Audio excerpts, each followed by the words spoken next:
So last month, my company did a little over 3 million in top line revenue. And when I was starting out, it would have helped a lot to see what actually happens at a company doing these kinds of numbers, down to every single person in that 50-person team and what they do and who you should hire first. Honestly, I haven't seen videos like this on the internet before, so I hope that this is useful, at least in mapping out your own business growth. And if you want to download this doc and just see how I hired people, it's literally free in the description. So there are some departments here that are not listed, and I'll explain what those are and why they're not on the org chart as well a little bit later. But we want to start first with the top 3 people you should hire, which for me was CEO, which is me, my COO, and my CMO. And so these are fancy roles today, but this is the core 3 group of people that we had when we were pre-revenue. Back then, everyone had different titles, but the way to think about this trifecta that every business needs is really the same. And so for context, we run a B2B social media marketing company, but any service-based business is going to operate the same exact way. You need one person to get the clients, one person to keep the clients, and then one person to keep the other 2 people out of jail. And this is basically it. Quote from Dan and Kennedy, absolutely love it. So at the start, I brought in my wife to start running the ads and doing the marketing. She would bring in the leads, and then I would fulfill on the leads, and then my COO now would literally just keep the both of us out of jail, make sure everything else in the business worked. And I'm going to break down exactly what each of these roles does day to day as we go, showing you how we staffed under those roles and what those people do. So for example, one of the first hires we had, number 1, the account manager that we had. He was a friend of mine who's very experienced, and he could lead all of the client accounts. So I was able to step back a little bit and do more CEO type stuff and less client fulfillment type stuff. We also hired a senior production manager and a video editor. So one of our deliverables for clients was video editing and production management. This allowed me to step away from the client work day to day and just be able to lead more so client strategy, as well as step quite a bit more into sales, which is the next department. At the time, I was the only person selling for my business. So my very next hire to be able to do more sales was a sales development rep, basically an assistant to help me manage my calendar, DQ prospects that weren't a fit, as well as handle some of that pre-call communication and make sure that everything on the sales side ran well for me, who was doing the selling. Very quickly after that, I hired 4 more sales reps. So employee number 5, 6, 7, and 8, and then 1 more sales development rep, bringing our headcount up to 9 in our second month selling. Even with most of the team ramping at this point, we did $250,000 in top line revenue that second month. And then in month 3, we did $500,000 in new revenue because we had most of these sales reps full time. So sales, client acquisition was running super well at this point. And then we had to flip back to keeping the clients, client delivery. So we staffed 1 more account manager, employee number 10. Then we hired 3 more editors, 1 production and editing staffing coordinator, 1 operations and marketing person to help with client fulfillment, as well as an in-house media buyer also for clients. And previously, roles like production and editor staffing, so getting us more editors or our clients more editors, as well as day-to-day marketing tasks and client-facing media buying. It's not like suddenly these tasks needed to get done. They were all done before, but they were done by either my COO or my CMO. And this is where those tasks just got so overwhelming that we could literally hire a full-time person, in this case, multiple full-time people, to take those on. Once the client fulfillment felt good again, we swapped back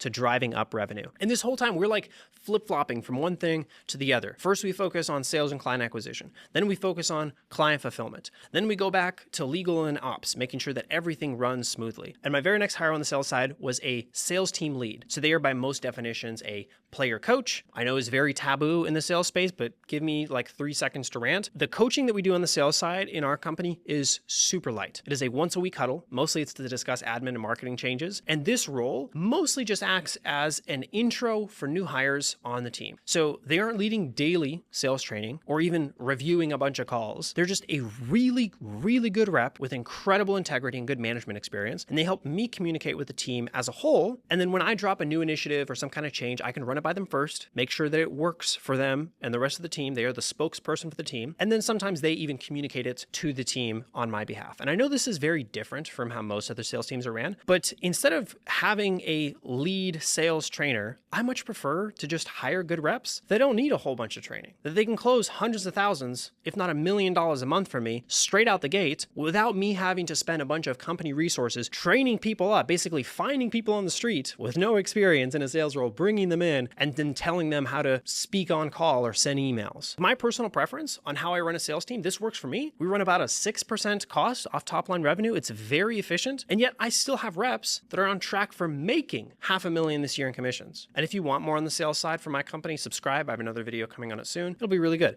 But after the sales lead, I brought on a couple more closers and then shifted focus again from getting clients back to fulfilling on clients. And we had an incredible growth here. So at this point, we were doing consistently $1 million a month in revenue, and we were in desperate need on help fulfilling on more clients. So the next 5 hires were on client fulfillment, both account managers as well as associate account managers who work directly under the AM as like a direct assistant. And one of those account managers actually got promoted to CXO, so Chief Experience Officer, to lead and build out the client experience department. In addition to running sales and doing CEO stuff, I was also leading fulfillment. And at the time, I had 7 people in this department, and we had a goal based on sales volume and availability that we needed to double the total number of people in this department from 7 to 14. So I knew that like within the next few months, this would become unmanageable. And I just had to step back and let someone else obsess over my team in a way that I knew that I just did not have the capacity to. And since promoting internally for the CXO position, this has been amazing because now my department is growing on its own. Everyone in the department is getting more attention. We are able to quality control the work way better than I could myself, while still having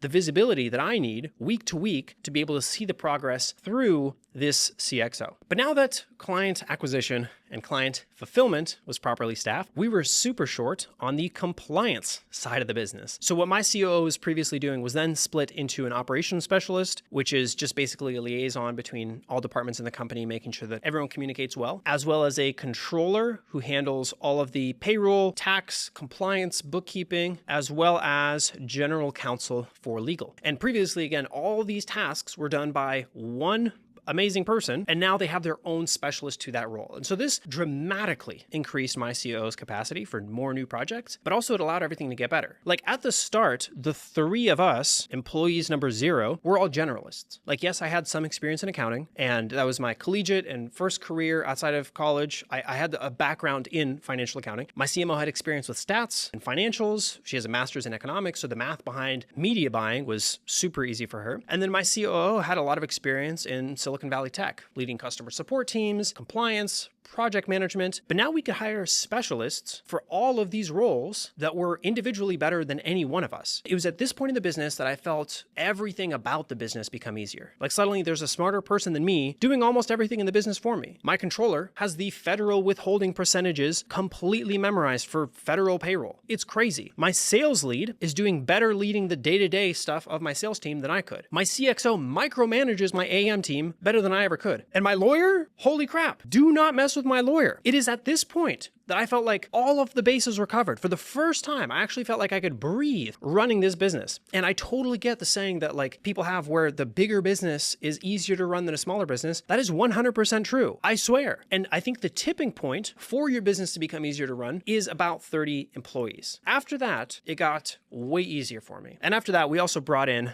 one more media buyer to be able to handle day-to-day tasks as my CMO kind of moved up and started to handle more vision stuff, strategic. And then we also had a little bit more help for client-facing media buying stuff. And after that, we went back to scaling sales. So we added 4 more reps here, 5 more on account management to handle fulfillment, back to operations one more time for a director of operations, kind of like the director of the director, basically more support for cross-department communications and making sure that all the boxes are checked on compliance. At this point, I just feel like it's important to mention that all of these operations people, operations specialists, none of these are VA from the Philippines that I'm getting for $2 an hour. In fact, everyone in this entire org chart that is in yellow is a 6-figure position. The blue colors are either offshore or more like entry-level roles, but let me be very clear, everyone on my team eats well. I'm not out here hiring indentured servants, nor nor do I tolerate idiots at my company. And in fact, most of these roles are comped higher than the business owners that we work with. I've gotten a few of our employees actually from past clients just because they see the level that we operate in and how well we pay, and they just like jump ship from our clients. What a power play it is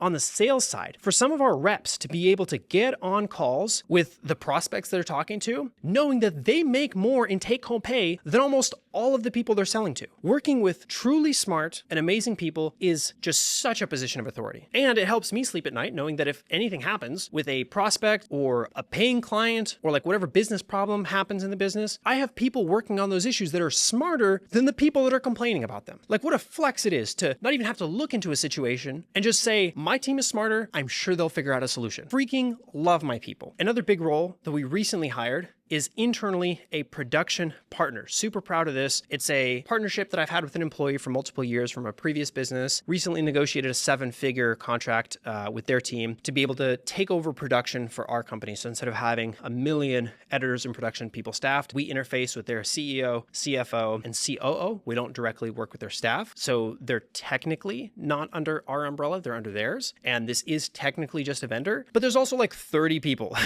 under here. So however you want to count that, like, yes, technically we work with these 3, but they manage 30 plus. Just wanted to list it out there because it's a large portion of our client fulfillment. Next hire after that was actually an internal recruiter, which is a game changer for us because prior to this, it was me or some of our department heads actually staffing all these. And now we just have someone to help staff primarily the sales and fulfillment side of our business way faster and way more compliantly. After that, it was another big push for sales. So we brought on a bunch more reps down here, and then a bunch more on the fulfillment hires to make sure that we could keep up with those sales. And that's about where we're at right now. A future role that we're actually hiring for, technically not yet under contract, is a director of tech very soon. Up until now, it's actually been my COO who's been doing all the tech for the entire company, which is crazy because that is a full-time role in itself. And I expect very shortly here on some of these top rungs like CMO, COO, CXO, definitely on general counsel, to have an individual dedicated assistant or even like a mini department like my CMO has right here. And that is almost everyone